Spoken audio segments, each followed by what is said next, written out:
नमस्कार साथियों। पश्चिम बंगाल में 2026 में चुनाव होने हैं। इससे पहले चर्चाएं इस बात से शुरू हो गई, जो बयान निकल कर आते हैं, कुछ जो कार्यक्रम होते हैं या नेताओं के जो कुछ क्रियाकलाप होते हैं, उससे ये बात चर्चा में आ जाती है कि ये सब जो हो रहा है ये चुनाव के लिए हो रहा है। और चुनाव को मद्देनजर रखते हुए अगर देखें तो पश्चिम बंगाल राजनीति जो है और होने वाला जो चुनाव है विधानसभा का, वो बेहद दिलचस्प है। दिलचस्प इसलिए है क्योंकि वहां पर पिछले 14 वर्षों से ममता बनर्जी जी की सरकार है और उनका जो जनमानस पर प्रभाव है वो वास्तव में एक गढ़ की तरह लगता है, जहां ममता बनर्जी जी अजय हैं। अब ये बड़ी चुनौती है सबके लिए, उन सब के लिए जो कि वहां पर सरकार बनाने के लिए दृष्टि गड़ाए हुए हैं, चाहे बीजेपी हो, वो कांग्रेस हो और वहां पर लेफ्ट हो। तो ये तीन महत्वपूर्ण पक्ष हैं जिनके सामने बड़ी चुनौती है ममता बनर्जी जी। ममता बनर्जी जी का जो स्थान है पश्चिम बंगाल में, जैसा आप जानते हैं, पिछले 14 वर्षों से वे वहां पर मुख्यमंत्री के पद पर हैं और उन्होंने 2011 में ये क्रम शुरू किया था और उसके बाद से लगातार 3 बार भी मुख्यमंत्री रहे। इस बार भी कोई ये नहीं लगता कि ममता बनर्जी जी को हरा पाना कोई आसान है। स्थिति अब भी उनकी प्रबल है, मजबूत है। बीजेपी के लिए पश्चिम बंगाल एक ऐसा गढ़ रहा है जिस पर उन्होंने पूरी कोशिशें की हैं, पूरी ताकत लगाई है, लेकिन उतनी सफलताएं जितनी उनकी अपेक्षाएं थी उस आधार पर नहीं मिली। कांग्रेस ने दशकों पहले पश्चिम बंगाल में शासन किया है। लेफ्ट का वहां पर लगभग 34 वर्षों तक, लेफ्ट का भी वहां पर लंबे समय तक एक छत्र शासन रहा। 1998 में ममता बनर्जी जी ने कांग्रेस से अलग होकर तृणमूल कांग्रेस एक पार्टी का एक संगठन की स्थापना की। शुरुआती दौर में उन्हें पश्चिम बंगाल में कोई उन्हें खास उपलब्धि हासिल नहीं हुई, सत्ता में उन्हें खास स्थान प्राप्त नहीं हुआ। लेकिन 2011 के पश्चिम बंगाल के विधानसभा चुनाव में उन्होंने जीत हासिल की और 34 वर्षों से जिनका शासन था लेफ्ट का, उन्हें बाहर किया और सत्ता अपने हाथ में उन्होंने ली। उनकी सरकार बनती, उनकी पार्टी वहां पर जीत हासिल करती है। ये 2011 के विधानसभा चुनाव की बात है। इसके बाद वो क्रम जारी रहता है और एक के बाद एक ममता बनर्जी जी पश्चिम बंगाल की मुख्यमंत्री बनती हैं। अब 2026 की चुनौती है। जब तक ममता बनर्जी जी का पश्चिम बंगाल में ये कहें कि टीएमसी का उत्थान होता है, 2011 में जब टीएमसी निकलकर सामने आती है तो इस समय तक बीजेपी का कोई वहां पर खास स्थान न था। खास स्थान क्यों नहीं था? हालांकि 2009 के लोकसभा चुनाव में बीजेपी को 1 सीट मिली थी, लेकिन ये उतना नहीं था जितना कि आज आप अपेक्षा करेंगे। तो 1 सीट केवल थी और कोई खास भूमिका नहीं थी, इसलिए क्योंकि विधानसभा के चुनाव में बीजेपी 2011 में पश्चिम बंगाल में शून्य पर थी। लेकिन अगर देखें तो चुनौती आज के दिन पर बीजेपी ही सबसे बड़ी तृणमूल कांग्रेस को दे रही है। वही वहां पर विपक्ष के तौर पर सबसे मजबूत दिखती है और विपक्षी पार्टी है वहां पर। कांग्रेस और लेफ्ट का जनाधार वहां लगातार गिरता रहा है और उसका फायदा बीजेपी को मिला है। बीजेपी का ग्राफ लगातार ऊपर गया है। अब आज के दिन पर ममता बनर्जी जी के लिए बीजेपी सबसे बड़ी चुनौती वहां पर है। तो ये स्थिति एक क्रम के साथ आगे बढ़ती है। अगर आप देखें तो 2011 के विधानसभा के चुनाव में बीजेपी तो वहां पर कोई स्थान न था, शून्य पर थी।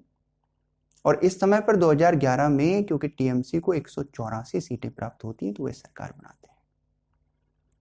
इसके बाद 2014 के लोकसभा चुनाव में पश्चिम बंगाल में बीजेपी को 2 सीटें प्राप्त होती हैं और 2 सीटें जो प्राप्त होती हैं ये भी कोई इतनी बड़ी सफलता वहां थी नहीं, लेकिन फिर भी 2014 में क्योंकि लोकसभा के चुनाव में बीजेपी का एक शानदार प्रदर्शन रहा, पश्चिम बंगाल में 2 सीटें थी। तो पश्चिम बंगाल में बीजेपी का कोई इतना बड़ा उस समय तक भी कोई स्थान न था। 2016 में जो विधानसभा के चुनाव हुए पश्चिम बंगाल में, उसमें बीजेपी को पहली बार 3 सीटें प्राप्त होती हैं।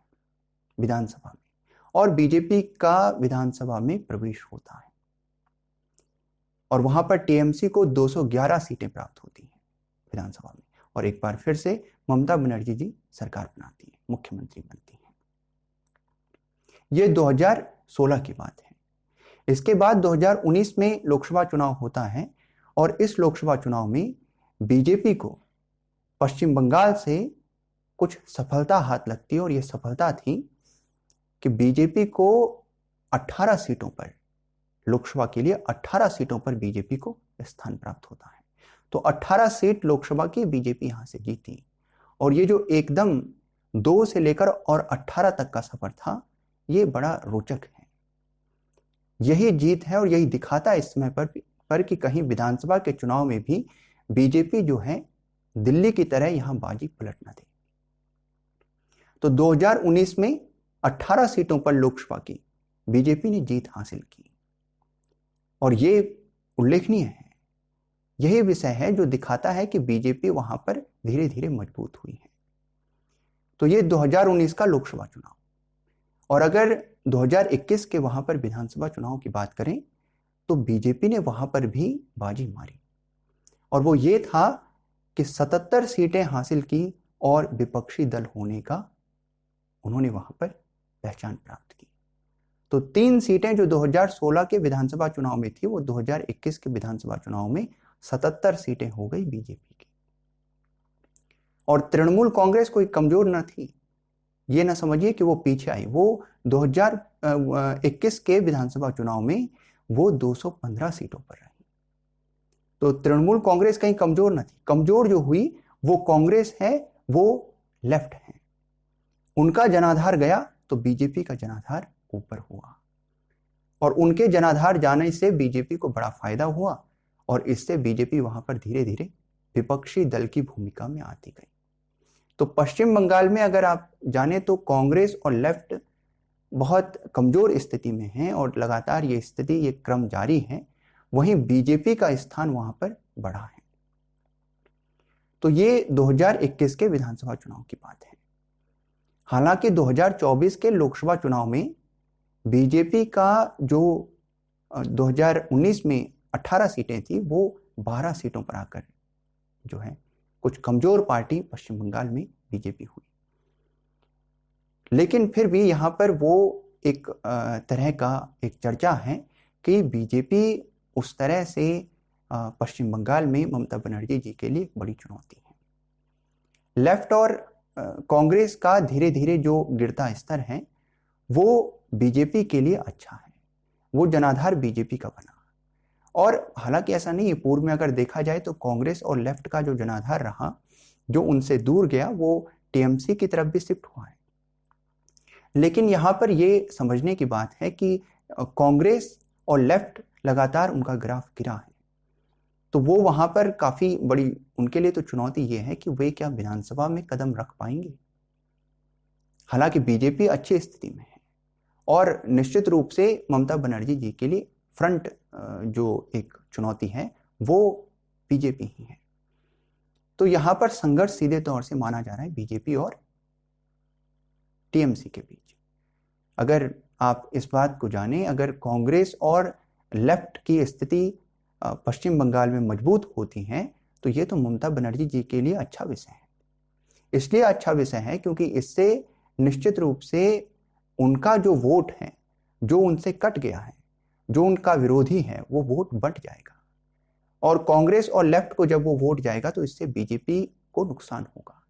तो ममता बनर्जी जी के लिए तो यह अच्छा है कि वोट जो है, जो उनका विरोधी है, वो बंट जाए, और इससे बीजेपी को भी नुकसान होगा। तो निश्चित रूप से वो तो चाहेंगे कि कांग्रेस और लेफ्ट कुछ मजबूत हो, कुछ शक्तिवान हो।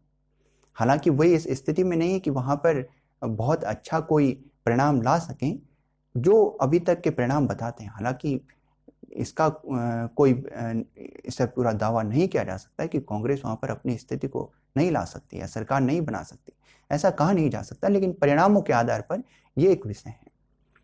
तो अभी तक जो लगता है कि टीएमसी के सामने बीजेपी बड़ी चुनौती है, और बीजेपी के लिए ये एक बड़ी चुनौती है, साथ में कांग्रेस के लिए भी और लेफ्ट के लिए भी, कि किस प्रकार से ममता बनर्जी जी के टीएमसी के गढ़ को पश्चिम बंगाल में वहां पर अपनी स्थिति को मजबूत किया जाए या सरकार बनाई जाए।